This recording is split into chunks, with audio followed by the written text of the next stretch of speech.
Agent, enrolled agent ഇതാണ് accounting മേഖലയിൽ ഈ വാക്കിന്റെ ഏറ്റവും സാധാരണമായ ഉപയോഗം. ഒരു എൻറോൾഡ് ഏജന്റ് എന്നത് അമേരിക്കയിൽ ഇന്റേണൽ റവന്യൂ സർവീസ് IRS അംഗീകരിക്കുന്ന ഒരു ടാക്സ് പ്രൊഫഷണലാണ്. ഇവർക്ക് നികുതിദായകരെ IRSനു മുന്നിൽ പ്രതിനിധീകരിക്കാൻ പൂർണ്ണ അധികാരമുണ്ട്. അതായത് ഒരു വ്യക്തിക്കോ സ്ഥാപനത്തിനോ വേണ്ടി നികുതി സംബന്ധമായ കാര്യങ്ങൾ, ഓഡിറ്റുകൾ, അപ്പീലുകൾ, ടാക്സ് പ്ലാനിംഗ് തുടങ്ങിയവ കൈകാര്യം ചെയ്യാൻ ഇവർക്ക് കഴിയും. എങ്ങനെയാണ് ഒരു എൻറോൾഡ് ഏജന്റാകുന്നത്?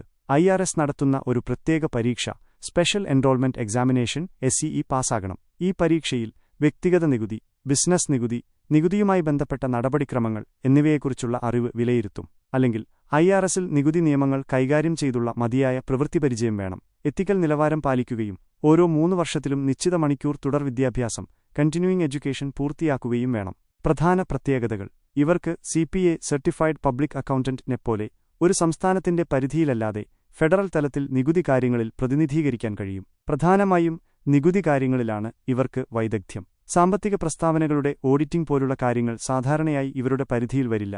അത് CPASന്റെ ജോലിയാണ്. 2. അക്കൗണ്ടിംഗ് കോഴ്സിലോ പ്രോഗ്രാമിലോ എൻറോൾ ചെയ്യുക.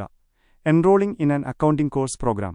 ഈ സന്ദർഭത്തിൽ എൻറോൾഡ് എന്നത് ഒരു വിദ്യാർത്ഥി ഒരു അക്കൗണ്ടിംഗ് കോഴ്സിനോ ഡിഗ്രി പ്രോഗ്രാമിനോ വേണ്ടി പേര് രജിസ്റ്റർ ചെയ്യുകയും അതിൽ പഠനം ആരംഭിക്കുകയും ചെയ്തു എന്നതിനെ സൂചിപ്പിക്കുന്നു. ഉദാഹരണത്തിന്, ഞാൻ അക്കൗണ്ടിംഗിൽ എൻറോൾ ചെയ്തു എന്ന് പറഞ്ഞാൽ ആ വ്യക്തി ഒരു അക്കൗണ്ടിംഗ് പഠന പരിപാടിയിൽ ചേർന്നുവെന്ന് അർത്ഥം.